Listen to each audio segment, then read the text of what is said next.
आपने बहुत से प्रेम कहानियों के बारे में सुना तो जरूर होगा, लेकिन आज जिस प्रेम कहानी के बारे में हम बात करने जा रहे हैं, इस प्रेम का अंजाम इतना खौफनाक था कि दुनिया इस प्रेम कहानी को आज भी याद किया करती है। और याद करने की वजह इस प्रेम कहानी का खौफनाक होना था। ये कहानी दो प्रेम करने वाले शबनम और सलीम की। वही शबनम और सलीम जिन्होंने अपने प्यार को पाने के लिए कुछ ऐसा किया कि जिसके बारे में जानकर आज भी लोगों की रूह कांप जाती है। आखिर ऐसा क्या किया था शबनम और सलीम ने? आइए जानते हैं इस प्रेम कहानी की पूरी सच्चाई इस वीडियो में। आपसे एक छोटा सा रिक्वेस्ट है, अगर आपने हमारे इस चैनल को सब्सक्राइब नहीं किया है तो जरूर से कर ले और बेल आइकन दबाना न भूलें। ये कहानी शुरू होती है उत्तर प्रदेश के अमरोहा के बावन खेड़ा गांव से। 14 अप्रैल 2008 की अंधेरी रात लगभग 2 बज रहे थे। चारों तरफ एक अजीब सा सन्नाटा था। गांव के सभी लोग गहरी नींद में सो रहे थे। तभी एक लड़की की जोर जोर से चिल्लाने की आवाजें सुनाई देने लगी। आवाज सुनते ही सब चौंक गए। लोगों को लगा कि शायद ये उनका भ्रम होगा, मगर जब आवाज और ज्यादा आने लगा, सब बाहर निकलकर इधर उधर देखने लगे तो पता चला कि ये आवाज कहीं और से नहीं, उसी गांव के सबसे अमीर व्यक्ति शौकत अली के घर से आ रही थी। शौकत अली गांव के सबसे अमीर और सबसे ज्यादा पढ़े लिखे थे, जो पेशे से कॉलेज लेक्चरर थे। और साथ ही साथ वो जिस घर में रहते थे वो पूरे 9 एकड़ में फैला हुआ था। पहले तो लोगों को समझ नहीं आ रहा था कि आवाज तो शौकत अली के घर से ही आ रही है, लेकिन ये आवाज है किसकी?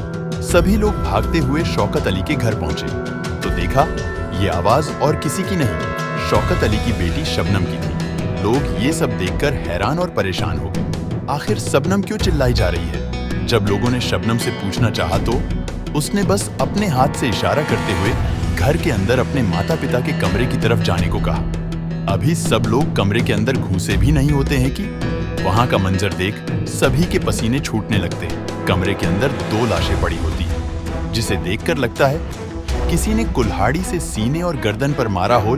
ये दोनों लाश और किसी का नहीं, शबनम के माता पिता का ही होता है। फिर जैसे ही एक कमरे आगे बढ़ते हैं तो देखते हैं कि शबनम के बड़े भाई अनीश और शबनम की भाभी अंजुम की लाश उसी हालत में पड़ी। ठीक इसी तरह शबनम का छोटा भाई राशिद और शबनम की मौसेरी बहन राबिया की भी लाश मिलती है। शबनम के घर में 8 लोग थे, जिनमें बस शबनम बची थी। इतना भयानक मंजर देख गांव के लोगों को कुछ समझ नहीं आता है और देरी न करते हुए पुलिस को इन्फॉर्म किया जाता है। पुलिस भी इस घटना को देखकर इतना परेशान हुई कि उसे मामला की गंभीरता को समझते हुए पुलिस फोर्स की मांग करनी पड़ती है। रातों रात इस घटना के बारे में तत्कालीन राज्य और केंद्र सरकार को भी जानकारी दी जाती है। मामला इतना गंभीर था कि सूरज निकलने से पहले पहले 52 खेड़ी के आसपास के 10 थानों से पुलिस फोर्स घटना स्थल पर आ जाती है। साथ ही साथ फॉरेंसिक टीम इस घर को अपने कब्जे में ले लेती है और जांच शुरू कर देती है। चूंकि पूरे घर में एकलौती शबनम ही बची होती है, इसलिए जांच की शुरुआत शबनम से होती है। तो शबनम बताती है कि वो छत पर सो रही थी, तभी उसे एक आवाज सुनाई देती, जैसे कुछ सामान गिरा हो, लेकिन ये आवाज लगातार कई बार आती है। तो नीचे आकर उसने देखा कि कुछ लोग कुल्हाड़ी लिए हुए हैं और भाग रहे हैं। शबनम बताती है कि उन लोगों के हुलियों को देखकर लुटेरे या चोर लग रहे थे, जो घर में लूटने की नीयत से घुसे हुए।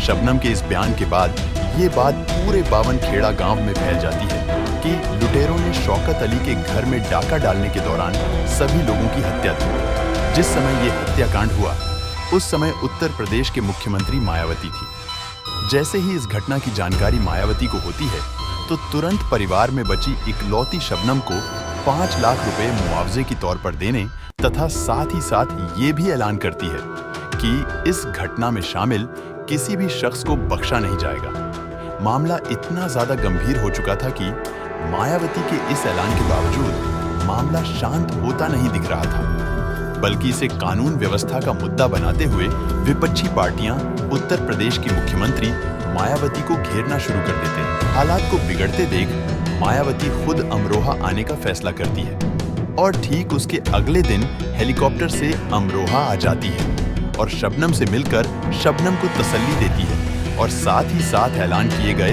5 लाख मुआवजे के चेक को वही शबनम के हाथ में देना चाहती है। लेकिन फॉरेंसिक टीम का एक अधिकारी मायावती से गुजारिश करते हुए कहता है कि पहले सभी मरने वालों की पोस्टमार्टम रिपोर्ट आ जाए, उसके बाद ही शबनम को मुआवजा दिया जाए। और मायावती भी अधिकारी के इस गुजारिश मान लेती है। मामले की गंभीरता को देखते हुए इस घटना के जांच इंस्पेक्टर आर.पी. गुप्ता को दे दिया जाता है। Inspector RP. गुप्ता इस जांच को अपने हाथ में लेते ही सबसे पहले शबनम के घर पहुंचते हैं और क्राइम सीन का अच्छे से मुआयना करते हैं और शबनम से इस घटना को लेकर पूछताछ शुरू करते हैं। आर.पी. गुप्ता का सबसे पहला सवाल शबनम से ये था कि जब घर के सभी लोग मर गए तो शबनम आखिर कैसे जिंदा बची। इसका जवाब शबनम ने ये दिया कि वो घर के छत पर थी, इसलिए वो बच गई। लेकिन शबनम के इस जवाब ने अधिकारी को संतुष्ट नहीं कर सका।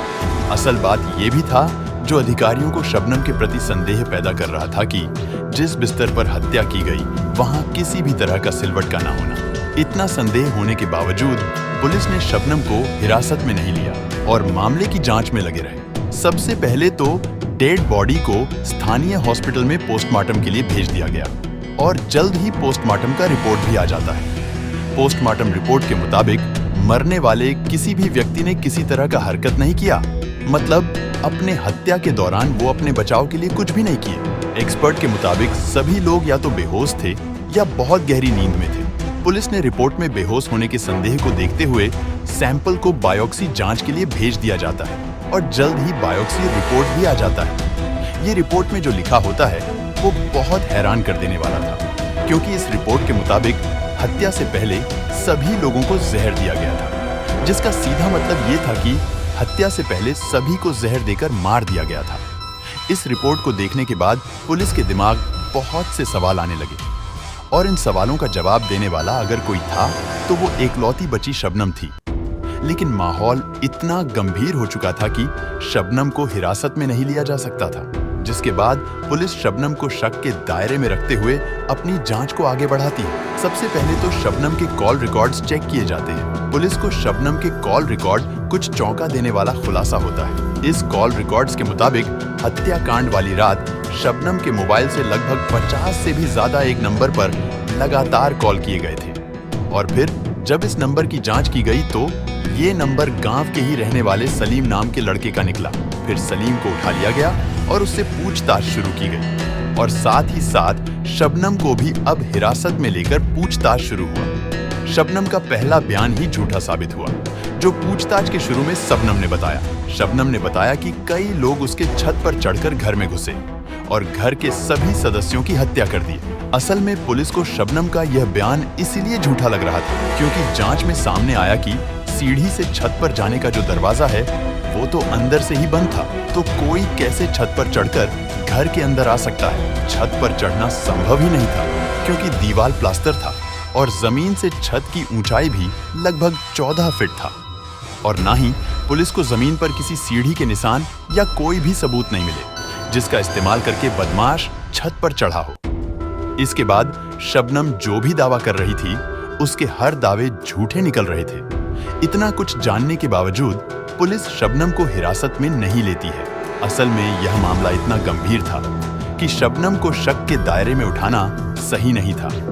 पुलिस शबनम को छोड़ देती है और अपने जांच को जारी रखती है और सबूत जुटाने में लग जाती है। पुलिस वाले अपने जांच में लगे ही होते हैं कि एक मुखबिर पुलिस वालों के पास आता है और बताता है कि अगर इस हत्याकांड के राज को जानना चाहते हैं तो सलीम को हिरासत में लीजिए। इससे पहले भी सलीम को हिरासत में लिया जा चुका था, लेकिन मगर कोई संदिग्ध न मिलने के कारण छोड़ दिया गया। 17 अप्रैल 2008 को सलीम को उसके घर से उठा लिया जाता है और इस बार पुलिस सलीम के साथ और सख्ती से पेश आती है। सलीम पहले तो हत्याकांड में शामिल होने से मना करता है, लेकिन पुलिस के सख्त कार्यवाही के आगे हार मान लेता है और फिर पूरे हत्याकांड की सच्चाई सबके सामने रख देता है। सलीम हत्याकांड की जो सच्चाई बताता है वो बहुत ही हैरान कर देने वाली थी। आखिर ऐसा क्या था इस सच्चाई में जिसे सुनकर पुलिस के पैरों तले जमीन खिसक गई थी। कहानी में आगे बढ़ने से पहले आपसे एक छोटा सा रिक्वेस्ट है, अगर आपने हमारे चैनल को सब्सक्राइब नहीं किया है तो जरूर से कर ले। सलीम बताता है कि इस हत्याकांड को मैंने ही अंजाम दिया था और साथ ही उस कुल्हाड़ी को भी दिखाता जिससे उन लोगों का हत्या किया गया था, और इसके बाद जो बताता है वो शायद आपको सोचने पर मजबूर कर दे। सलीम बताता है इस पूरे हत्याकांड को अंजाम देने में शबनम का भी पूरा हाथ था। हालांकि सलीम ने मर्डर ही शबनम के बोलने पर किया था, जिसके बाद देरी न करते हुए शबनम को हिरासत में ले लिया जाता है और पूछताछ शुरू किया जाता है। पुलिस जब सलीम के इस दावे को शबनम के सामने रखते हैं तो शबनम सलीम को जानने से ही इनकार कर देती है और कहती है कि उसने सलीम को कुछ भी करने को नहीं बोला था।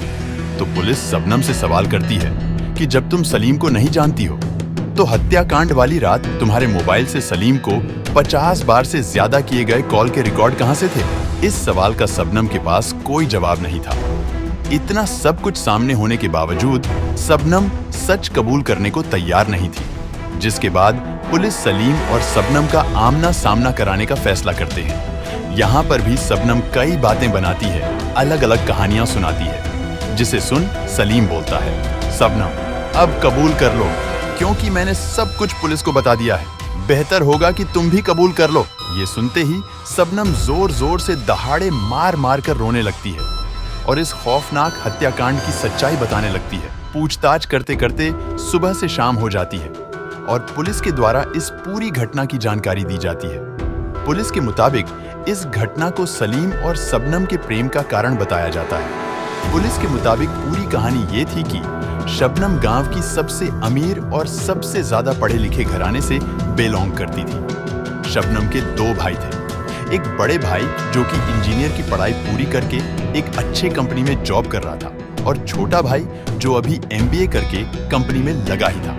और सबसे बड़ी बात तो शबनम के पिता खुद कॉलेज लेक्चरर थे और शबनम खुद ही इंग्लिश एंड भूगोल में MA कर चुकी थी और बतौर शिक्षा मित्र जॉब भी कर रही थी। शबनम हर रोज सुबह नाश्ता वास्ता करके अपने घर से निकल जाती और फिर सीधे शाम को घर वापस आती। शबनम की जिंदगी हंसी खुशी कट रही थी। शबनम के घर के ठीक सामने एक आरा मशीन मिल था। एक दिन शबनम अपने जॉब से घर वापस आ रही थी। अभी अपने गेट पर ही पहुंची होगी कि उसकी नजर आरा मशीन मिल में काम करते एक लड़के पर पड़ती है, जिसे देख पहली ही नजर में शबनम उस लड़के पर फिदा हो जाती है और डेली काम को जाते काम से आते उस लड़के को देखती। देखते देखते शबनम उस लड़के से प्यार कर बैठती है और मौका पाते ही उस लड़के को प्रपोज भी कर देती है। ये लड़का और कोई नहीं, चौथी भैल सलीम ही था, जो लकड़ी के मील में काम किया करता था। सलीम भी शबनम के इस प्रपोजल को एक्सेप्ट कर लेता है और दोनों रात रात भर बात भी करना शुरू कर देते हैं। प्यार इतना आगे बढ़ चुका था कि दोनों शादी करने का प्लान बनाने लगते हैं और शबनम अपने घर पर भी सलीम से शादी की बात करती है। लेकिन ऐसा कहाँ ही होने वाला था।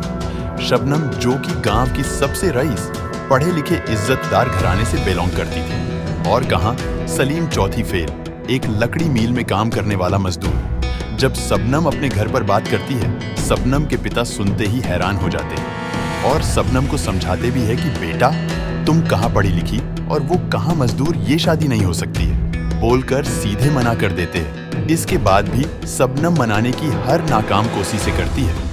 लेकिन जब शबनम को लगता है कि उसकी हर कोशिश नाकाम हो रही है, तो शबनम सलीम से मिलने का फैसला करती है और सलीम के साथ मिलकर प्लान बनाती है। शबनम सलीम से कहती है कि अगर हम घर के सभी लोगों की हत्या कर दे तो हम लोग शादी कर सकते हैं और साथ ही साथ सारा संपत्ति भी हमें मिल जाएगा। जिसके बाद दोनों घर वालों को जहर देकर मारने का प्लान बनाते हैं और सलीम बाजार से जहर खरीदकर शबनम को दे देता है। जिसके बाद शबनम मौके के तलाश में लग जाती है और आखिर 14 अप्रैल 2008 को हत्याकांड को अंजाम देने के लिए चुनती है।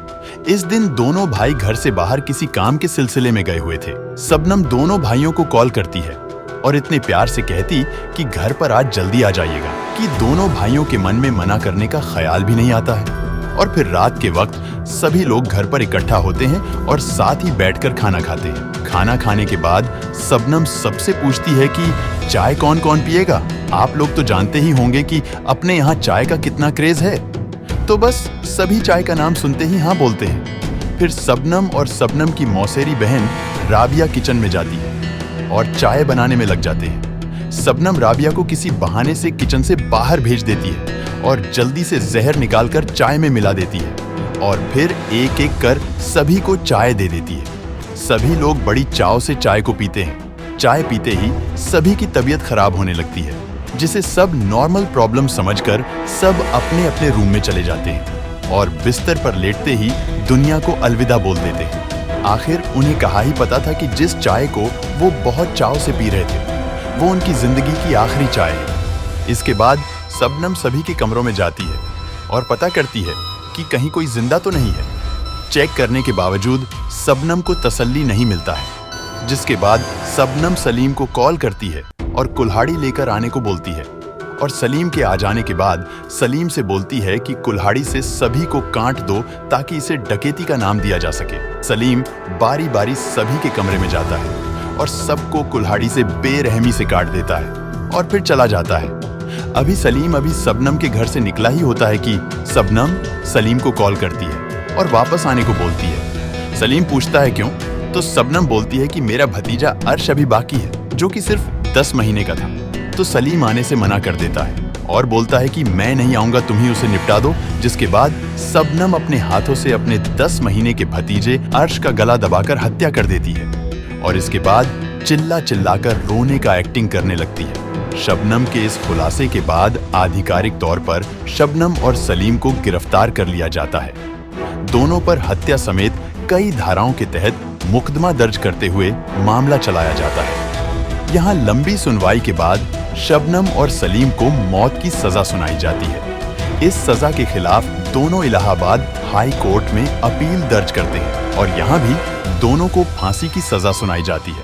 इलाहाबाद हाई कोर्ट से राहत नहीं मिलने के बाद दोनों सुप्रीम कोर्ट में अपील करते हैं, मगर सुप्रीम कोर्ट भी निचली अदालत के फैसले को ही सही बताता है। जब अदालतों से शबनम और सलीम को कोई राहत नहीं मिलती है तो शबनम राष्ट्रपति से लेकर यूपी की गवर्नर तक मर्सी पिटीशन दायर करते हैं, मगर कहीं से भी शबनम को राहत नहीं मिलती है। 2021 में सभी जगह से मर्सी पिटीशन खारिज होने के बाद ऐसा लगने लगा था कि आजाद भारत के इतिहास में शबनम फांसी की सजा पाने वाली पहली महिला बन जाएगी, क्योंकि जेल में फांसी देने की तैयारियां शुरू हो गई थी। शबनम ने एक बार फिर से रहम की भीख मांगते हुए उत्तर प्रदेश के गवर्नर के सामने मर्सी पिटीशन दायर कर दी, जिसे गवर्नर ने यूपी सरकार को ट्रांसफर कर दिया। शबनम की इस पिटीशन पर सरकार की तरफ से फैसला नहीं हुआ है, इसलिए आज तक शबनम फांसी की सजा के इंतजार में रामपुर के जेल में बंद है। वही सलीम प्रयागराज के नैनी जेल में बंद अपनी सजा काट रहा है। इस पूरे मामले में एक और चौंका देने वाला खुलासा 2008 में ही तब हुआ जब शबनम को गिरफ्तार करने के बाद मेडिकल जांच के लिए भेजा गया। मेडिकल जांच में पता चलता है कि शबनम 2 महीने की गर्भवती है। दरअसल जब शबनम और सलीम का प्यार 7वें आसमान पर था तभी दोनों ने शारीरिक संबंध भी बना लिए थे। जेल में रहते हुए शबनम एक बेटे को जन्म देती है। 6 साल तक शबनम का वो बेटा जेल में ही रहता है। उसके बाद शबनम के कॉलेज के दिनों का एक दोस्त सैफी शबनम के बेटे को गोद ले लेता है। दरअसल सैफी उसी कॉलेज में पढ़ाई करता था जिसमें शबनम पढ़ती थी। सैफी के मुताबिक शबनम अक्सर बच्चों की कॉलेज में मदद करती थी। एक बार सैफी के पास भी पैसे नहीं थे और उसकी पढ़ाई छूटने की कगार पर आ गई थी, क्योंकि सैफी को पता था कि शबनम सबकी मदद करती है। इसी उम्मीद में सैफी ने शबनम से मदद मांगी और शबनम ने उसकी फीस भर दी थी। इसी एहसान का कर्ज चुकाने के लिए शबनम के बेटे को गोद ले लिया और आज भी शबनम के बेटे को सैफी ही अपने बच्चों की तरह पालता है। फिलहाल शबनम के बेटे का उम्र 15 साल हो गया है। खैर, आपको क्या लगता है, ये शबनम की सच्ची मोहब्बत थी या लालच जो ऐसा करने पर मजबूर किया? अपनी राय कमेंट बॉक्स में जरूर दें। अगर वीडियो इन्फॉर्मेटिव लगे तो प्लीज लाइक एंड सब्सक्राइब करके हमारा सपोर्ट करें।